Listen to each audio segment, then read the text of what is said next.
X-Play is a TV program about video games, known for its reviews and comedy skits. The program aired on G4 in the United States, G4 Canada in Canada, Fuel TV in Australia, Ego in Israel, GXT in Italy, MTV in Russia and Solar Sports in the Philippines. On October 26, 2012, it was reported that the show would cease production after 2012. The one-hour series finale aired January 23, 2013. The show in its final incarnation was hosted by Morgan Webb and Blair Herter, with Kristen Adams and Jessica Chobot serving as special correspondents, co-hosts. Adam Sessler was the original host of the program. He previously co-hosted with Lauren Fielder and Kate Bottilow. X-Play began on the ZDTV network in 1998 as GameSpot TV, where Sessler co-hosted with Fielder for the show's first year, then co-hosted with Bottilow up through 2002. The show assumed the previously rejected extended play moniker in 2001 after ZDTV changed to Tech TV and the partnership with Ziff Davis's GameSpot ended. Bottilow left in early 2002, and Sessler hosted the show by himself up until April 2003, when Webb joined the cast and the show was renamed X-Play. History. GameSpot TV, Extended Play, and X-Play all originated in San Francisco, California. Throughout the course of the show's history, it has gone through numerous changes, in more than just name. GameSpot TV. In the days of GameSpot TV, the show was filmed on a simple ZDTV studio set consisting of faux brick walls, randomly positioned TV monitors, and functioning Gauntlet Legends and Rival Schools arcade game cabinets. For the occasional special episode, filming would move off-site to another location, such as the Sony Metreon arcade, and numerous game conventions such as the Classic Gaming Expo and E3. Each episode would start off with game news, where Sessler or Fielder would give a brief overview of top news stories featured on the GameSpot website. Game reviews were run in a segment known as the Grill. Spotlight showcased special content such as interviews with industry leaders, and Game Breakers featured strategy guides and hints for recently released games. New episodes would debut on weekend mornings at 10 a.m. Est. Extended Play. When GameSpot TV converted to Extended Play on February 17, 2001, the show moved entirely to the Metreon, and took on a very simple style and format. Filming consisted of co-hosts Sessler and Bottilow and a small single-camera crew. The show featured strictly game reviews and game-in hints, and the 10-point grading system changed to a 5-point system. New episodes debuted once a week at 9 p.m. Est. Like GameSpot TV, certain special episodes would be filmed elsewhere. In August 2002, the series became a daily program with a mix of repeats and first-run episodes airing Monday-Friday at 4 p.m. Est, with Friday episodes remaining in the 9 p.m. time slot.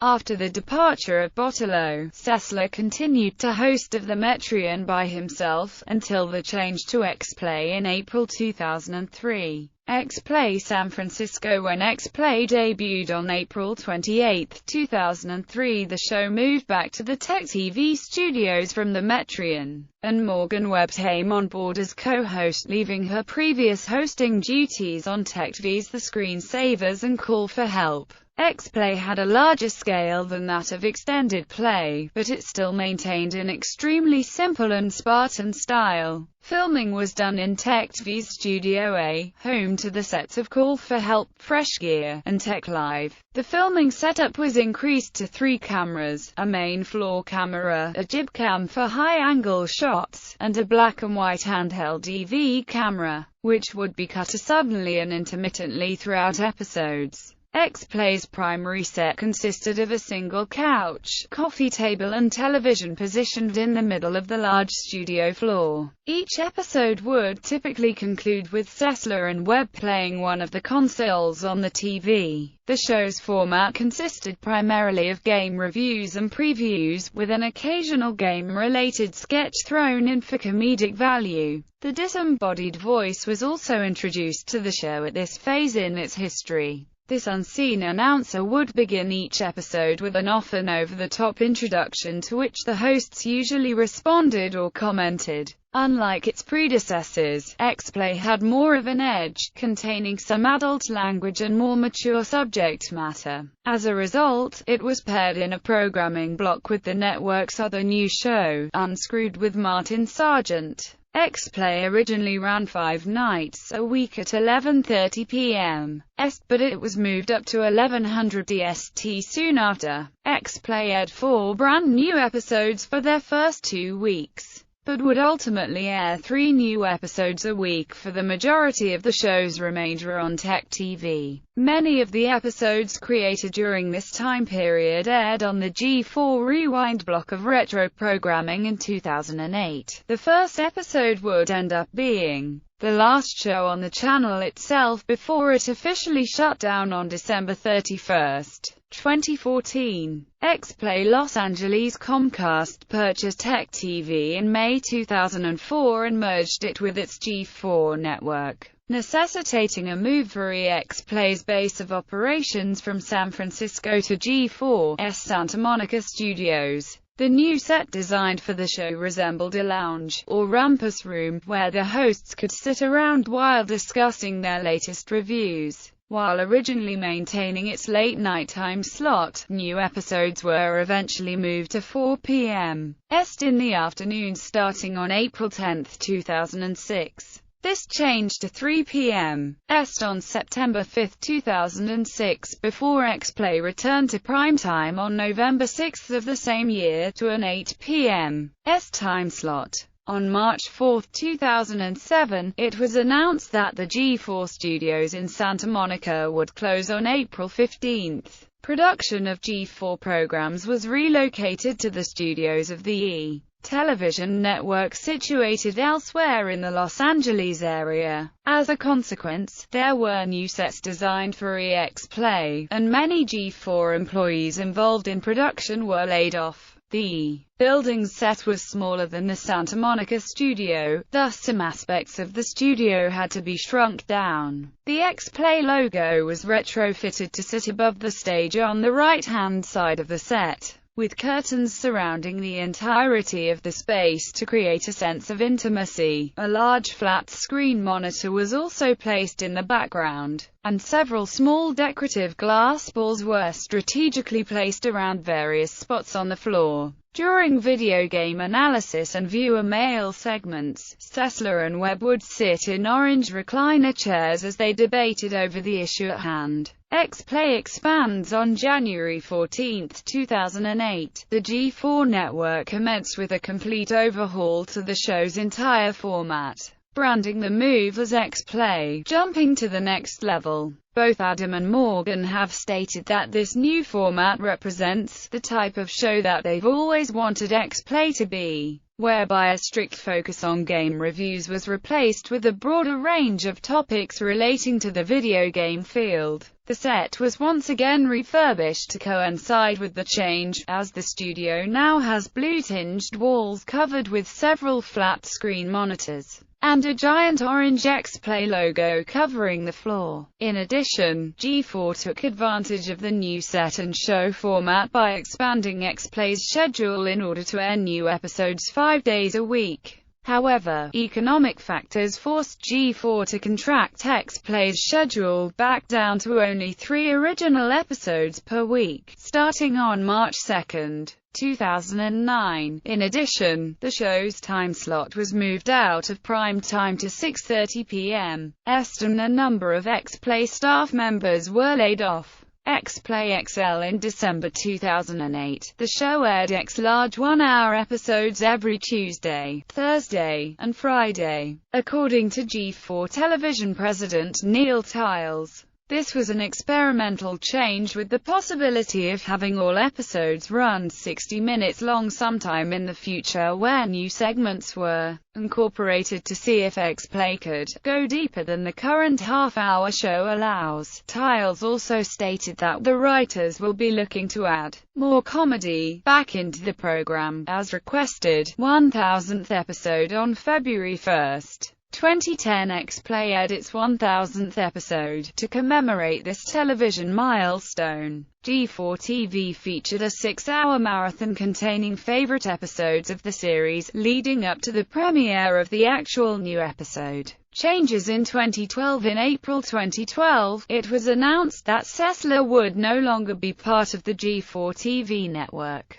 This happened to coincide with the latest redesign of the X-Play set, which made its debut on the June 18th episode and featured giant white-tinged flat-screen monitors positioned behind the hosts, as well as the addition of a studio audience. Also, there is an area of the studio with 2 large reclining chairs and a glass table, used as a place to interview featured guests. Series finale. X-Play edits final episode with an hour-long tribute to the show's history on January 23, 2013. During the broadcast, the hosts announced that the network would be auctioning off X-Play memorabilia via eBay, and that all proceeds from the winning bids would be donated to Child's Play at childsplaycharity.org/Xplay. The 3 items auctioned off were a 7-foot over Kia statue, a signed copy of the script for the final episode, and a Halo 4 limited edition Xbox 360 console bundle signed by the X-Play staff. After a montage of scenes from the show's history to close out the broadcast, the remaining cast and crew thanked the viewers, as well as the developers, for making the games that made the show possible. The closing credits then ran in the style of a 1980s-era video game, with an 8-bit version of the logo and the phrase, "Congratulations, you have completed X-Play," written in an 8-bit font and set to chiptune music. Once the credits were complete, the words "Game Over" appeared on screen along with an Xbox Live Achievement Unlocked 100G Mission Complete badge, with the G4 Media copyright box shown in the bottom left corner. When G4 ceased broadcasting on December 31, 2014, the last program broadcast at 11:30 p.m. EST was the first episode of X-Play. Reviews. There have been 2,705 games reviewed on X-Play during the 10 years that it was on the air. For most of the show's run, reviews were designated by a 5-point rating scale, based on such factors as graphics, sound, gameplay, and playability. Original rating scale on X-Play's original Tech TV homepage. The ratings system was broken down in the following way. The first game to receive a perfect 5 out of 5 rating was Tom Clancy's Splinter Cell during the November 20th episode. The first game to receive a 1 out of 5 rating was Infogrames' 2003 racer Humvee Assault during the May 29th episode. 2007 ratings primer. In a 2007 episode billed as a primer on our scoring system, Adam and Morgan further elaborated on their ratings scale. A score of 1 is a game that has to produce true crappiness through the full cooperation of an entire development team, level designers taking off early to attend their children's soccer games, animators getting so high during their lunch break that they can't operate their mouse, and of course money-hungry execs who will release anything if they can dupe kids into begging their moms for it. Example given. 50 Cent. Bulletproof. A score of 2 is such a difficult score to give, because it requires a game that fundamentally fails, but has a barely redeeming charm which makes it untenable to give a 1. It's that suddenly Susan cocktail of technical competence floated atop a pile of dreck. Example given. Genji. Days of the Blade. There are different levels to a score of 3. There's the 3 that's a mix of very good and very bad elements, or 3s that have a great concept that's poorly executed. And then there's those 3s that are just churned out because they know people will buy them even though there's nothing original in it. Example given. Sid Meier's Railroads. There are really two kinds of games that get 4s regularly. These are great games with significant problems and games that are amazing but just aren't suited for everyone. Example given. Dead Rising. Titles that earn a perfect 5 out of 5 are those magnificent games which, whatever minor flaws they may have, call out to us and say, "Buy me, you must buy me." Example given. Okami. During this episode, the hosts also explained why they use a 5-point rating system, rather than a 10 or even 100-point scale. 2011 Ratings Primer. On the January 24th episode, Adam and Morgan gave an updated ratings primer in response to confusion spawned by aggregator review sites like Metacritic. To that end, the X-Play review scale was broken down in the following manner. 1 out of 5 broken controls. Amateurish design. Less fun than a menu screen. Mainly shoddy licensed games and shovelware. 2 out of 5 some fun to be had. Serious flaws in gameplay. Rental at best. Examples given were Quantum Theory and Tron. Evolution. 3 out of 5 not bad, not great. Technically competent. Often lacking in ambition. Mainly rushed sequels and functional licensed games. 4 out of 5 good game with good ideas. Accomplishes most goals. Minor flaws hurt playability. Games that might not be for everyone. 5 out of 5 outstanding, genre-defining title. Realizes all ambitions of its design. Renews your faith in gaming. Examples given were Red Dead Redemption and Mass Effect 2. Introduction of the half-star. During the 2012 season premiere, the half-star was introduced to the X-Play rating system, with the hosts explaining that they felt a change towards a more granular rating scale will help distinguish the great games from the really great games from the really great games. They also believed that over the years it had gotten a little too easy to score the coveted 5 out of 5, and that the change will make such an accomplishment more of a rarity. It also means that the lowest score a game can achieve is now a 0.5 out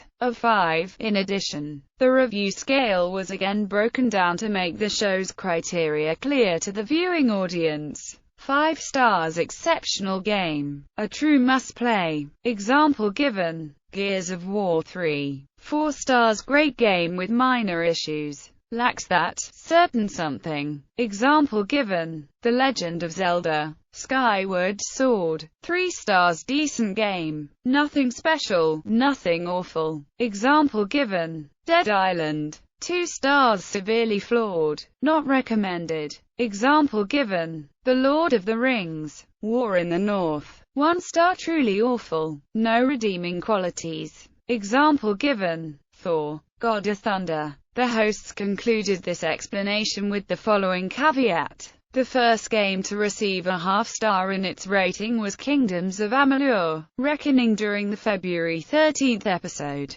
The first game to receive the lowest possible rating was Steel Battalion: Heavy Armor during the July 2nd episode. During the April 8th edition of Cesslas,